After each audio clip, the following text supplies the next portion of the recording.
High students, calls in arrear के बाद calls in advance का टॉपिक करेंगे आज। क्वेश्चन वही रखा है मैंने, कॉल्स इन एरियर वाला जो क्वेश्चन था। क्वेश्चन देखिए ध्यान से। क्वेश्चन लिखा हुआ है कि A limited issued 10,000 shares of ₹10 each at par. Calling value है 3232।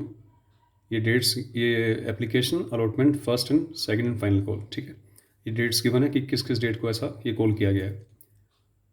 और अब पी वाला क्वेश्चन बीच में नहीं है। मिस्टर क्यू है who holding 600 shares paid the full amount at the time of allotment। उसने क्या किया है, क्यू ने 600 शेयर्स हैं उसके पास, उसने सारी अमाउंट अलॉटमेंट के साथ दे दी। यानी कि मांगी गई थी कंपनी द्वारा सिर्फ अलॉटमेंट ₹2 की, उसने ₹3 की फर्स्ट कॉल और ₹2 की फाइनल कॉल भी, यानी कि ये ₹5 भी अलॉटमेंट के साथ पे कर दिए। मतलब अलॉटमेंट के वक्त उसने ₹2 की बजाय ₹7 पर शेयर पेमेंट कर दी, ठीक है। एंट्रीज देखिए। पहली एंट्री है bank account debit to share application, 10,000 shares हैं, ₹3 की एप्लीकेशन है, 10,000 into 3 30,000। Share application to share capital, वो अमाउंट ट्रांसफ़र कर दी गई है कैपिटल में, एप्लीकेशन की अमाउंट कैपिटल में ट्रांसफ़र कर दी गई है। फिर अलॉटमेंट, अलॉटमेंट ड्यू होगी, share allotment account debit to share capital, 10,000 shares हैं, ₹2 की अलॉटमेंट है, तो 20,000 अलॉटमेंट ड्यू हो गई। रिसीविंग के वक्त थोड़ा सा इशू है। इशू क्या है वो देखिए। आपने मांगे हैं लोगों से ₹20,000, लेकिन मिस्टर क्यू ने क्या किया है, 600 शेयर्स जिसके पास हैं, उसने अपनी फर्स्ट और फाइनल कॉल की अमाउंट यानी कि ₹5 पर शेयर, 600 शेयर्स पे ₹5 पर शेयर उसने अलॉटमेंट के साथ एडवांस पे कर दिए, है ना। 600 शेयर्स पे ₹5 पर शेयर यानी कि ₹3,000 हो गए। 600 शेयर्स हैं, 600 शेयर्स हैं और ₹3 की फर्स्ट कॉल, ₹2 की फाइनल कॉल, मतलब ₹5 पर शेयर यानी कि टोटल 3,000। इसको डिफरेंस करेंगे तो मतलब 600 इंटू 3 1800 की तो फर्स्ट कॉल और 600 इंटू 2 1200 की जो सेकंड कॉल थी। टोटल ₹3,000 उसने अलॉटमेंट के साथ एडवांस पे कर दी, ठीक है। तो अलॉटमेंट के वक्त कंपनी ने डिमांड किए थे 20,000, लेकिन कंपनी को जो चेक रिसीव होगा वो रिसीव होगा ₹23,000 का, है ना, 20 + 3 का, जिसके दो फैक्टर बनेंगे। बैंक अकाउंट डेबिट 23,000, इसमें शेयर अलॉटमेंट की जो अमाउंट है वो 20,000 है, बाकी की अमाउंट है to calls in advance account की, ठीक है। कॉल्स इन एडवांस अकाउंट के ₹3,000 इसमें शामिल होंगे 23,000 के अंदर, अलॉटमेंट की अमाउंट के अंदर। अब आगे चलेंगे। Share first call account debit to share capital. First call 10,000 shares हैं टोटल, ₹3 की फर्स्ट कॉल है, यानी कि 30,000 की अमाउंट ड्यू हो जाएगी, ठीक है, अमाउंट ड्यू हो गई। रिसीविंग के वक्त 30,000 का चेक कंपनी को नहीं मिलेगा। कंपनी को ये वाले ₹1,800 नहीं मिलेंगे अब, क्योंकि ये एडवांस में दे चुका है क्यू, तो दोबारा नहीं देगा। तो 30,000 में से आप 1,800 लेस कर दीजिए, अमाउंट कितनी बचेगी आपके पास, ₹28,200, जिसमें से आपको 1,800 कॉल्स इन एडवांस के नहीं मिलेंगे। टोटल 30,000 हो जाएंगे आपके। यहाँ पे कॉल्स इन एडवांस क्रेडिट हुआ था, ठीक है, क्योंकि ये एडवांस मिल गया था हमें, लायबिलिटी बन गई हमारी। अब ये लायबिलिटी हमारी जल्दी ही फिनिश हो जाएगी जैसे जैसे ये अमाउंट हम लोग कैंसिल करते जाएंगे। यहाँ पे क्रेडिट है, यहाँ पे डेबिट होगा, उसके बाद फिर एक बार फाइनल कॉल में फिर से डेबिट होगा, ठीक है ना। फाइनल कॉल ड्यू करते हैं। शेयर फाइनल कॉल ड्यू हो गई। Share final call account debit to share capital, 10,000 shares हैं, फाइनल कॉल ₹2 की है, तो 10,000 इंटू 2 ₹20,000 से फाइनल कॉल ड्यू हो गई। ड्यू के बाद रिसीविंग की बारी जब आएगी तो 20,000 मांगे हैं, बट 20,000 मिलेंगे नहीं, उसमें ये ₹12,000 दोबारा नहीं मिलेंगे। तो ₹12,000 काट के कंपनी को कितने मिलेंगे, ₹18,800 का चेक मिलेगा। ₹1,200 आप एडजस्ट करेंगे जो ऑलरेडी आए हुए हैं इसके अंदर, देखिए अलॉटमेंट के वक्त, और अमाउंट पूरी हो जाएगी हमारी ₹20,000 की, ठीक है। सेम ऐसा जैसे फर्स्ट कॉल में हुआ था, यानी कि जो अकाउंट कॉल्स इन एडवांस के नाम से क्रेडिट हुआ है ₹3,000 से, वो अकाउंट कैंसिल हो जाएगा हमारा by debiting 2 times calls in advance 1,800, calls in advance 1,200। First और सेकंड कॉल में एडजस्ट होने के कारण वो अकाउंट ऑटोमेटिकली 2 बार डेबिट होकर फिनिश हो जाएगा, ठीक है। इसके बाद हम टॉपिक करेंगे आज इंटरेस्ट का, interest on calls in arrear and interest on calls in advance का टॉपिक हम लोगों ने इससे लास्ट वीडियो लेक्चर में कॉल्स इन एरियर सीखा था टॉपिक, तब मैंने कहा था कि इंटरेस्ट इकट्ठा करवा दूंगा दोनों का। तो देखिए सिंपल एंट्रीज हैं, 3 एंट्रीज करेंगे हम लोग इसमें। पहली एंट्री होती है इंटरेस्ट ड्यू की, ठीक है। फिर एंट्री होती है इसमें इंटरेस्ट रिसीव, फिर एंट्री होती है उसको ट्रांसफ़र करने की, capital account profit and loss account में ट्रांसफ़र की एंट्री होती है। Interest on calls in arrear, पहले interest on calls in arrear की बात करेंगे, फिर एडवांस की बात करेंगे। Interest on calls in arrear की अगर हम बात करें, कंपनी ने, हालांकि वैसे तो क्वेश्चन में मेंशन रहेगा कि कितना % आपको interest on calls in arrear charge करना है। देखिए एरियर का मतलब आउटस्टैंडिंग, आपने किसी से पैसे लेने हैं, उसने आपको पैसे नहीं दिए तो इंटरेस्ट आउटस्टैंडिंग हो गई, उस पे ऊपर आप इंटरेस्ट आपको मिलेगा, कंपनी को उसमें इंटरेस्ट मिलेगा, तो कंपनी की इनकम होगी।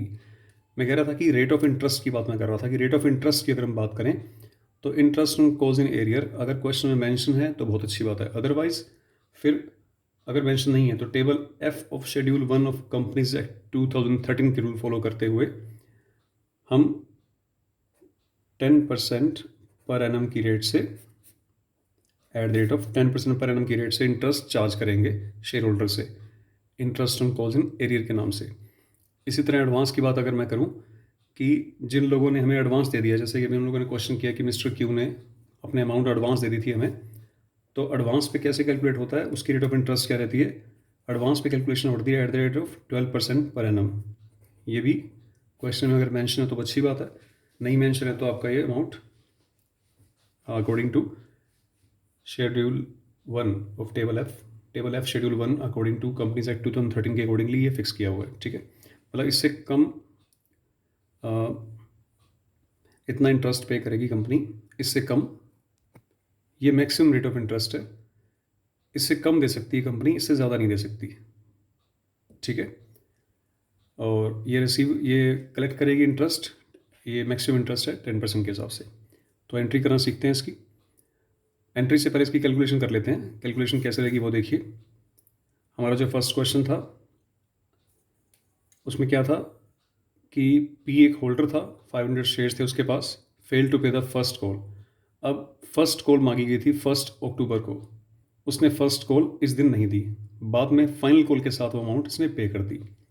आप ध्यान दीजिए 1 अक्टूबर से 1 जनवरी का जो टाइम गैप है वो 3 मंथ्स का है ना, अक्टूबर, नवंबर, दिसंबर, यानी कि 3 महीने लेट हमें पेमेंट मिली है, तो इससे हम लोग 3 महीने का इंटरेस्ट चार्ज करेंगे। कैसे अमाउंट चार्ज होगी देखिए, इसके पास थे 500 रुपीज़, 500 शेयर्स, अमाउंट थी फर्स्ट कॉल की 3 रुपीज़, यानी कि 1500 की अमाउंट पे 3 मंथ्स का at the rate of 10% per annum के हिसाब से हम इंटरेस्ट चार्ज करेंगे।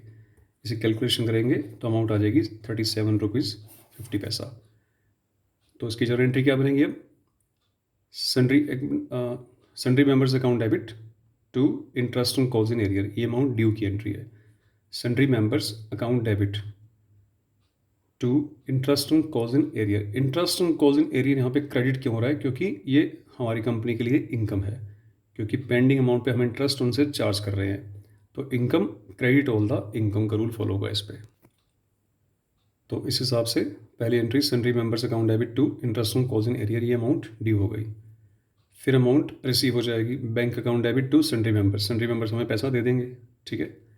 उसके बाद जो आपको इनकम हुई है इंटरेस्ट के नाम से, वो इंटरेस्ट को आप डेबिट करिए और इस इनकम को ट्रांसफ़र कर दीजिए अपने प्रॉफिट एंड लॉस अकाउंट में। तो interest on calls in arrear account debit to statement of profit loss account, ये ट्रांसफर हो जाएगा। तो ड्यू, रिसीव एंड ट्रांसफ़र, ठीक है। अब हम बात करेंगे interest on calls in advance के बारे में। पहले कैलकुलेशन करना सीख लेंगे। केस था क्यू एक होल्डर है, 600 शेयर्स उसके पास है, 600 शेयर्स पे उसने फर्स्ट कॉल के 3 रुपये और फाइनल कॉल के 2 रुपये अलॉटमेंट के साथ पे कर दिए एडवांस में, है ना। फर्स्ट कॉल के 3 रुपये यानी कि 1800 रुपीज़, ठीक है। फाइनल कॉल के 2 रुपये यानी कि 1200 रुपीज़। क्या किया है इसने, फर्स्ट कॉल की अमाउंट अलॉटमेंट के साथ दी है, यानी कि जो अमाउंट 1 अक्टूबर को मिलनी चाहिए थी वो उसने 1 जुलाई को ही पे कर दी, है ना, यही मतलब है इस चीज़ का। अब अक्टूबर वाली पेमेंट अगर जुलाई में मिल जाएगी तो 3 मंथ का टाइम गैप है इसमें, इन दोनों के बीच में, तो 3 मंथ का इंटरेस्ट इसे देना होगा, ठीक है ना। तो कैलकुलेशन कैसे होगी, 1800 रुपीज़ के ऊपर 3 मंथ का interest at the rate of 12% के हिसाब से कैलकुलेशन इसकी करेंगे आप, तो अमाउंट आ जाएगी यहाँ पे 54 रुपीज़। नेक्स्ट देखिए, फिर इसने क्या किया था, साथ में जो सेकंड कॉल की अमाउंट थी जो कि 1 जनवरी को ड्यू बनी थी, वो उसने पे कर दी एडवांस में 1 जुलाई को अलॉटमेंट के साथ। अब जुलाई और जनवरी का जो गैप है वो 6 मंथ का गैप है, जुलाई और जनवरी का। जुलाई से काउंट करिए आप, जुलाई, अगस्त, सितंबर, अक्टूबर, नवंबर, दिसंबर। तो इस पर 6 मंथ का इंटरेस्ट से हम देंगे 6/12 मल्टीप्लाई 12/100, ये 12/100 रेट ऑफ इंटरेस्ट है। अमाउंट बनेगी 72 रुपीज़, टोटल अमाउंट बन जाएगी 126। जर्नल एंट्री क्या बनेगी, यहाँ पे देखिए, यहाँ ड्यू होगा, यहाँ फिर हम पे करेंगे, यहाँ उसे चार्ज करेंगे। थोड़ा सा बातचीत का फ़र्क है ना यहाँ पे, यहाँ ड्यू, यहाँ रिसीव्ड, यहाँ ट्रांसफ़र था। यहाँ पे है ड्यू, फिर पे करेंगे, फिर चार्ज करेंगे उसे। ड्यू अमाउंट कितनी हो जाएगी, 126। जर्नल एंट्री क्या बनेगी इसकी, interest on calls in advance account debit to sundry members. यहाँ पे interest on calls in arrear credit था क्योंकि इनकम थी, यहाँ हमारा एक्सपेंसेस है तो डेबिट, फिर आप उसमें पे करेंगे, sundry member debit, debit the receiver, credit word goes out, आप 126 रुपीज़ पे कर देंगे उनको। फिर आपने जो पे किए थे उसे प्रॉफिट एंड लॉस अकाउंट में डेबिट कर देंगे, क्योंकि जितने भी एक्सपेंसेस होते हैं वो P&L की डेबिट साइड में आते हैं, ठीक है। उससे एक्सपेंसेस जो था आपका डेबिट था वो यहाँ पे क्रेडिट हो गया, इससे आपका P&L डेबिट हो जाएगा। तो ड्यू, पे एंड चार्ज, ये इंटरेस्ट रिलेटेड एंट्रीज थी, ठीक है। तो ये क्वेश्चन थे। आप इसके अलावा ऐसे क्वेश्चन भी ट्राई कर सकते हैं जिसमें दोनों पॉइंट इकट्ठे चल रहे हो, मतलब एक ही क्वेश्चन ऐसा, एक क्वेश्चन ऐसा जिसमें जैसे कि वाला क्वेश्चन देखिए,